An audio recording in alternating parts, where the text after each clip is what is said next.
जय हिंद फ्रेंड्स। आज की इस वीडियो में हम लोग देखने वाले हैं आपकी क्लास 12th की जो विस्तास बुक है उसका जो चैप्टर है 7वें नंबर का, फ्लेमिंगो का 7वां जो चैप्टर है आपका, जिसका नाम है पोइट्स एंड पैनकेक्स। तो पोइट्स का मतलब होता है कवि, और पैनकेक जो है ये मेकअप का जो सामान होता है उसका ब्रांड नेम है, जैसे फेयर एंड लवली या फेयर एंड हैंडसम, एक कंपनी का जो नाम होता है। तो ऐसे ही पैनकेक जो है वो कंपनी का नाम है, उसमें मेकअप का सारा सामान आता है। अब ये जो कहानी है, ये जो चैप्टर है, इसको लिखा है अशोका मित्रन ने, और अशोका मित्रन ने यहाँ अपने ही किरदार को ध्यान में रखते हुए, मतलब कि वो खुद भी इस कहानी में इन्वॉल्व हैं और उस कहानी को उन्होंने लिखा है। और ये कहानी घटती है जेमिनी स्टूडियो के अंदर। जेमिनी स्टूडियो यानी कि एक फिल्म प्रोडक्शन हाउस जिसको बोलते हैं, जहाँ पर फिल्में बनाई जाती हैं। तो फिल्म प्रोडक्शन हाउस जिसका नाम है जेमिनी स्टूडियो, और ये चेन्नई में है आपका। तो चेन्नई में 1940 में जेमिनी स्टूडियो की स्थापना हुई थी। तो वहाँ पर इस सारे लोग जो है काम करते थे। जो जो कैरेक्टर हैं इस कहानी में वो मैंने लिख दिए हैं, तो इनके बारे में थोड़ी सी जानकारी आपको दे देता हूँ, फिर कहानी आपको बताता हूँ। सबसे पहले अशोका मित्रन। तो अशोका मित्रन जो इस चैप्टर के कौन लेखक भी हैं और इस कहानी में जो है वो एक कैरेक्टर भी हैं। अशोका मित्रन का काम ये था जेमिनी स्टूडियो के अंदर कि जेमिनी स्टूडियो में जो भी फिल्में बनती थीं, तो उन फिल्मों का नाम या उन फिल्मों की कुछ अच्छाइयाँ या उन फिल्मों की कुछ बुराइयाँ अखबारों में छपती थीं। तो उन अखबारों को लेकर, उन अखबारों में से उन न्यूज़ को निकाल कर और उन न्यूज़ काट कर, यानी कि कतरन निकाल कर उनको एक फाइल में सजाने का काम था किसका? अशोका मित्रन का। तो अशोका मित्रन का काम क्या है इस कहानी के अंदर कि उनका काम है, जेमिनी स्टूडियो के अंदर एक कमरा उन्हें दिया गया है, और कमरे में जो है खुला हुआ कमरा है, आते जाते लोग अंदर झांकते रहते हैं।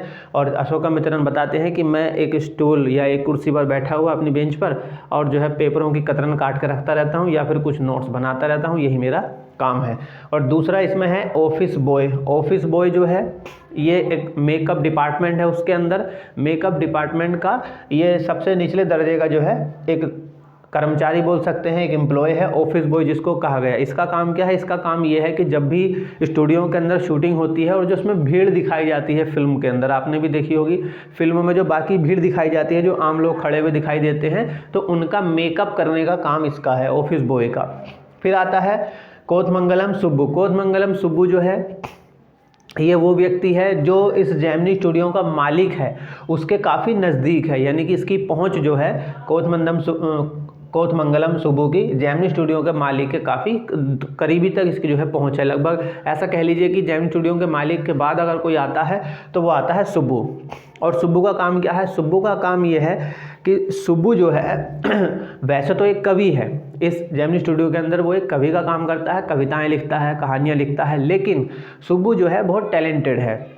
टैलेंटेड होने का मतलब कि कोई सीन अगर डायरेक्टर नहीं कर पा रहा है या नहीं करा पा रहा है अपने एक्टर से, तो सुब्बू जो है उसमें मदद करता है। या मालिक नहीं है तो पूरे स्टूडियो की देखभाल सुब्बू करता है। सुब्बू स्टोरी भी लिखता है, कहानी जो उसका मुख्य काम है। यहाँ पर कोई एक्टर अच्छे से काम नहीं करता है, कोई डायलॉग अच्छे से नहीं बोल पाता है, तो सुब्बू बोल के दिखा देता है। तो सुब्बू मतलब ऑलराउंडर कैरेक्टर है, इसके अंदर सारे काम कर लेता है। उसके बाद आता है लीगल एडवाइज़र। लीगल एडवाइज़र यानी कि कानूनी सलाहकार बोल सकते हैं या एक लॉयर बोल सकते हैं। तो हर एक स्टूडियो के अंदर लॉयर भी होते हैं। जैसे स्टूडियो के अंदर बहुत सारे डिपार्टमेंट होते हैं, तो कहीं आपस में कोई चीज़ें ख़राब ना हो जाए, किसी के बीच में झगड़ा ना हो जाए, या अगर कोई नया कैरेक्टर आया है या बाहर से कुछ लोग आए हैं उनके बीच में अगर कोई बातचीत होती है, मतलब कानूनी सलाहकार होने का मतलब ये हुआ। क्योंकि जेमिनी स्टूडियो में बहुत बड़ी बड़ी फिल्में बनती थी, ये सच की कहानी है।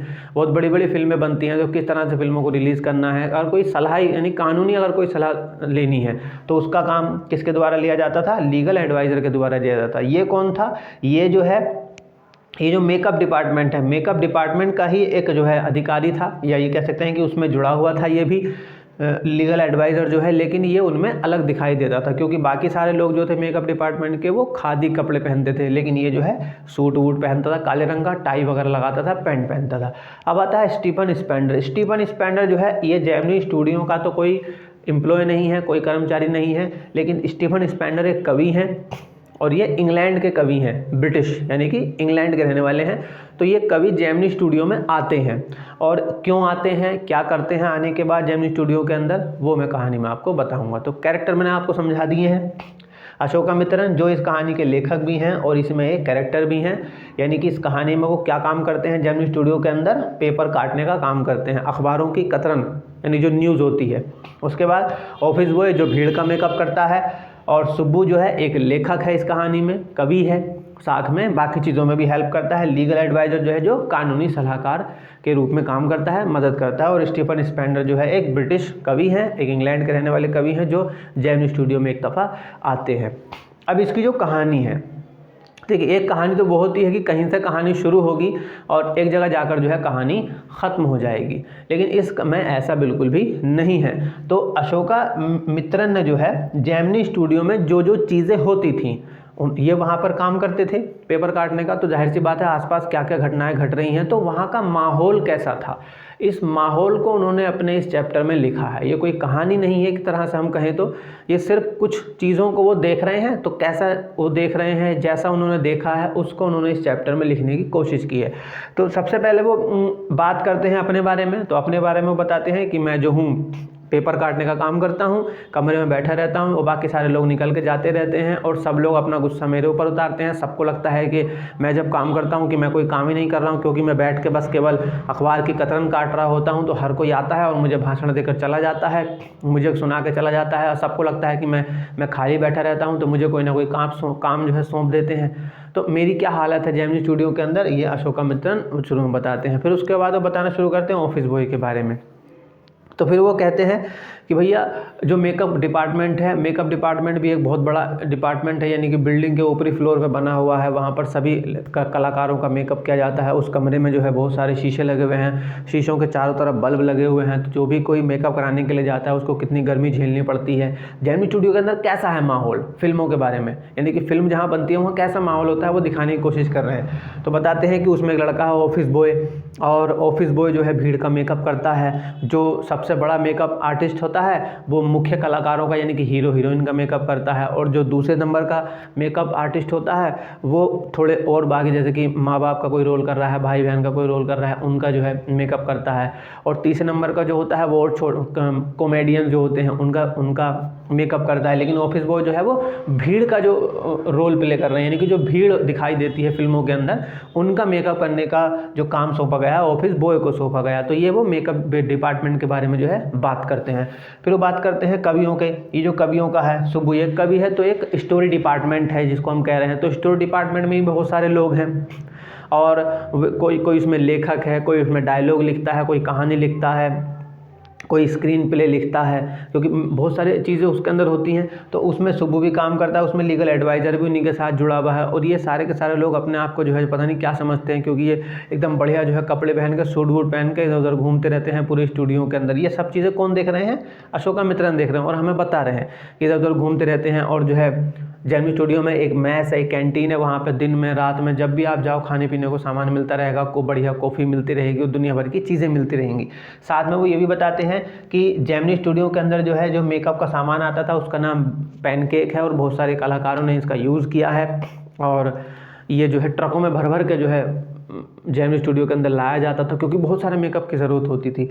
फिर वो बताते हैं लीगल एडवाइज़र के बारे में कि भाई लीगल एडवाइज़र ने एक दफ़ा क्या हुआ कि एक हीरोइन जो है सेट पर नाराज़ हो गई, शूटिंग पर नाराज़ हो गई, तो उसने स्टूडियो के मालिक को, डायरेक्टर को उल्टा सीधा बोल दिया। अब चूंकि ये कानूनी सलाहकार है तो बिना सबूत के काम नहीं करेगा, तो इसने क्या करा, चुपके से जो है वो टेप रिकॉर्डर ऑन कर दिया और उस हीरोइन की जो है आवाज़ रिकॉर्ड हो गई। अब चूंकि जब वो चुप हुई तो इसने जो है लीगल एडवाइज़र ने उस टेप रिकॉर्डर को चला दिया। अब जब उसने टेप रिकॉर्डर चलाया तो उसका सबूत दुनिया के सामने आ गया और उसका करियर जो है ख़राब हो गया, क्योंकि अब उसके पास सबूत है। अब वो लड़की कह नहीं सकती कि मैंने कुछ नहीं कहा था। तो ये इस तरह की हरकतें जो है ये करता है। और सुब्बू के बारे में बताता है कि सुब्बू जो है भले ही वो एक लेखक है, लेकिन कई बार शूटिंग के दरमियान जब कोई काम नहीं हो पाता है तो सुब्बू उसमें मदद करता है। मालिक के बाद सारा काम यही देखता है, मालिक के साथ इसकी काफ़ी अच्छी दोस्ती है और सब चीज़ें होती रहती हैं। साथ में वो ये बताता है अशोका मित्रन कि भैया कभी कभी ऐसा होता था कि बाहर से विदेशों से कुछ लोग जेमिनी स्टूडियो में आते थे। जैसे मान लीजिए कि विदेशों से लोग आ रहे हैं भारत में शो करने के लिए, तो उन्हें कहीं तो रुकना पड़ेगा, तो वो रुकने के लिए स्टूडियो चॉइस करते थे। तो वो चेन्नई के जेमिनी स्टूडियो में जाके ही रुकते थे। तो कई बार लोग आते थे, तो जब कई बार लोग आते थे तो इन सब की हवा ख़राब हो जाती थी। ये जो लोग थे वहाँ पे जेमिनी स्टूडियो के अंदर, क्योंकि उन सबकी देखभाल करनी है, उनके खाने की व्यवस्था देखनी है, उनके रुकने की व्यवस्था देखनी है, स्टेज बनाना है, क्योंकि वो नाटक करने के लिए आ रहे हैं, उनके लिए अगर कोई चीज़ की ज़रूरत है तो उसकी व्यवस्था करनी है। तो इस तरह की चीज़ जो है जेमिनी स्टूडियो में होती रहती थी, यानी कि बाहर के लोग जेमिनी स्टूडियो में आकर रुकते थे और अपनी शो जो है किया करते थे। तो ऐसे ही समय बीतता चला जा रहा था। अब एक समय क्या हुआ कि जेमिनी स्टूडियो में एकदम से मालिक आया और उसने कहा कि भाई एक अंग्रेज़ आ रहा है, एक कवि आ रहा है और तैयारी करो तैयारी करो। अब स्टीफन स्पेंडर आने वाला है, लेकिन स्टीफन स्पेंडर के बारे में इनमें से किसी को भी जानकारी नहीं है, क्योंकि ये तो चेन्नई के लोग हैं, तमिल भाषा बोलते हैं, तो इन्हें अंग्रेज़ी के बारे में जानकारी नहीं है, अंग्रेज़ी में कविताएँ क्या होती हैं इनको पता नहीं है, अंग्रेज़ी भाषा की इनको जानकारी नहीं है। तो इनकी हवा ख़राब हो रही है कि पता नहीं कैसे होगा, क्योंकि स्टीफन स्पेंडर एक बहुत बड़े राइटर हैं, बहुत बड़े कवि हैं। तो भैया जब ये आते हैं तो इनके लिए स्टेज बनाया जाता है, पूरी पब्लिक इकट्ठा होती है और ये स्पीच देना शुरू करते हैं। लेकिन जब ये स्पीच देते हैं तो जाहिर सी बात है, स्टीफन स्पेंडर इंग्लैंड के रहने वाले हैं, तो अंग्रेज़ी में बात कर रहे हैं। और ये बात किस बारे में कर रहे थे? ये बात कर रहे थे कि अंग्रेज़ी कवि की कितनी समस्याएं होती हैं जब वो कविताओं को लिखता है, तो किस तरह से वो संघर्ष करता है उसके बारे में बात कर रहे हैं। लेकिन सारे के सारे लोग बैठ कर जो है बस ऐसे देख रहे हैं मुझको, क्योंकि उनको अंग्रेज़ी नहीं आती है, क्योंकि सारे के सारे लोग क्या बोल रहे हैं? तमिल भाषा बोलते हैं। तो इस स्टीफन स्पेंडर को भी लगता है कि पता नहीं मैं कहाँ आ गया हूँ, किन लोगों के बीच में स्पीच दे रहा हूँ, ये लोग कुछ समझ ही नहीं रहे हैं। तो भैया फ़िलहाल ये अपनी स्पीच ख़त्म करते हैं और वहाँ से चले जाते हैं। तब तक स्टीफन स्पेंडर एक वर्ल्ड फेमस राइटर है, ये इनको बात पता नहीं होती है। तो फिर लोग आपस में बातें करते हैं कि पता नहीं वो क्या कहकर चला गया, हमें तो कुछ समझ में नहीं आया। धीरे धीरे समय बीतता है और एक समय ऐसा आता है कि जेमिनी स्टूडियो वालों को, जेमिनी स्टूडियो का जो मालिक था वो स्टोरी डिपार्टमेंट बंद कर देता है और फिर वो पूरा स्टूडियो ही बंद कर देता है, क्योंकि काम उसमें फिर नहीं चल रहा होता है। तो अशोकामित्रन का काम छूट जाता है। काम जब वहाँ से बंद हो जाता है तो अशोकामित्रन को पढ़ने का शौक़ है।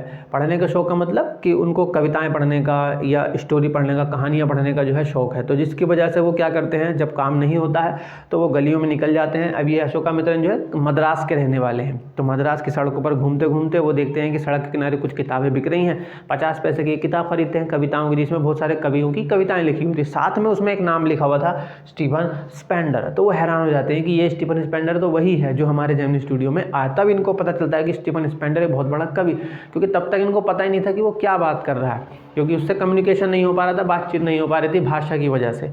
तो इस तरह से जेमिनी स्टूडियो कैसा था, वहाँ किस तरह के लोग हुआ करते थे, किस तरह के काम हुआ करते थे और किस तरह की चीज़ें जो है वहाँ पर होती थी, वो सारा का सारा इन्होंने इस कहानी में दिखाने की कोशिश की है, जिसका इन्होंने नाम दिया है, टाइटल दिया है पोइट्स एंड पैनकेक्स। तो ये इस कहानी की स्टोरी थी, ऐसा बोल सकते हैं। हिंदी में समरी है मैंने आपको बता दी है। अगर कोई दिक्कत है तो वीडियो एक बार फिर से प्ले कर लीजिए और देख लीजिए। इस वीडियो में सिर्फ इतना ही। मिलते हैं फिर से किसी नई वीडियो में, तब तक अपना ख्याल रखिए।